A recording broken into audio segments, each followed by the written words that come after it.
नमस्कार दोस्तों, स्वागत है आपका हमारे आयुर्वेद विश्व गुरु चैनल पर। आज का मनुष्य जब बीमार पड़ता है तो सबसे पहले उसके हाथ दवा की शीशी की ओर बढ़ते हैं।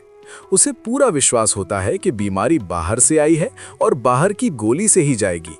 वो रिपोर्ट देखता है, संख्या गिनता है, नाम याद करता है, लेकिन शायद ही कभी ये पूछता है कि उसका शरीर अचानक ऐसा क्यों बोलने लगा। इसके बिल्कुल उलट हजारों वर्ष पहले जब मनुष्य बीमार पड़ता था तो वो जंगल की ओर जाता था, क्योंकि उस समय बीमारी को दुश्मन नहीं माना जाता था, बल्कि शरीर का एक गूढ़ संदेश समझा जाता था। ऋषि कहते थे, रोग अचानक नहीं आता, वो तब आता है जब जीवन कुछ कहना चाहता है। और उस मौन भाषा को समझने में सबसे पहले सहायता करते थे पत्ते। उस समय पत्ता केवल पेड़ का एक हिस्सा नहीं था, वो जीवित ऊर्जा था।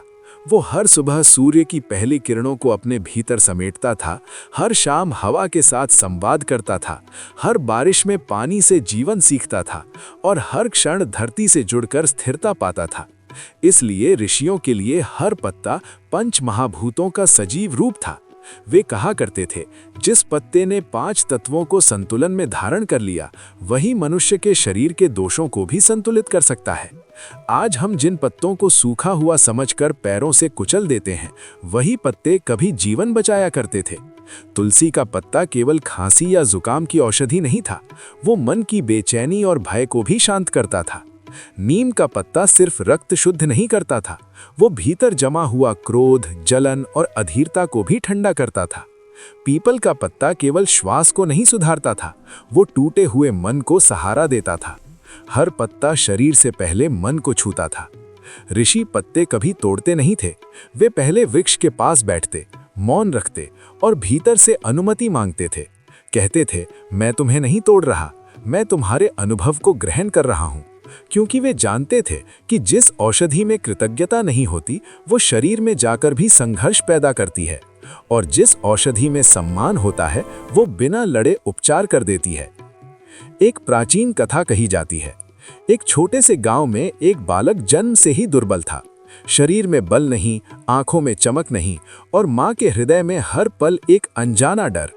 वैद्य बुलाए गए, जड़ी बूटियां दी गईं, मंत्र पढ़े गए, लेकिन कोई स्थायी परिवर्तन नहीं हुआ। तब एक वृद्ध ऋषि आए और उन्होंने केवल इतना कहा, इस बच्चे को जंगल ले चलो। मां चकित रह गई, कोई औषधि नहीं, कोई काढ़ा नहीं, केवल जंगल।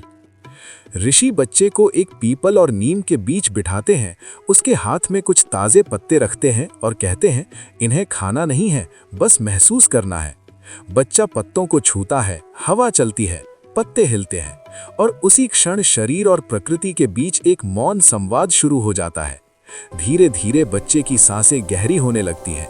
कुछ ही दिनों में उसके चेहरे पर नई चमक दिखाई देने लगती है, क्योंकि उपचार केवल शरीर का नहीं था, ऊर्जा और संतुलन का था।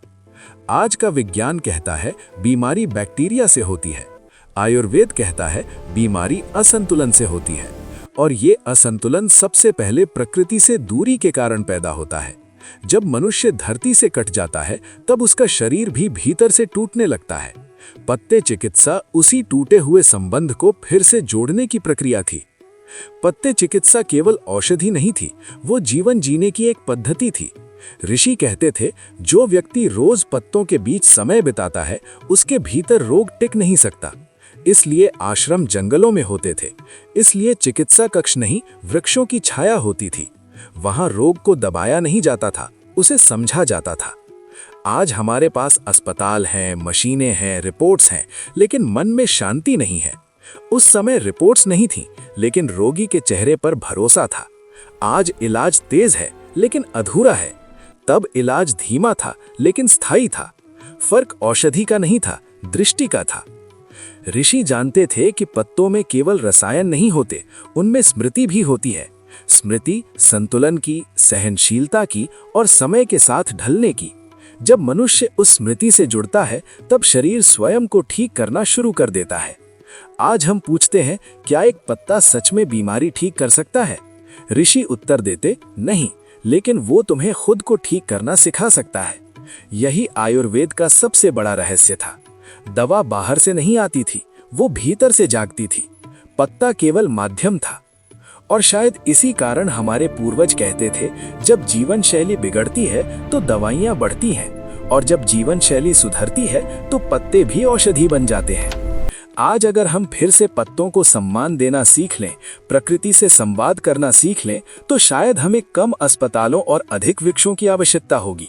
क्योंकि बीमारी से लड़ना समाधान नहीं है, प्रकृति से जुड़ना ही असली चिकित्सा है।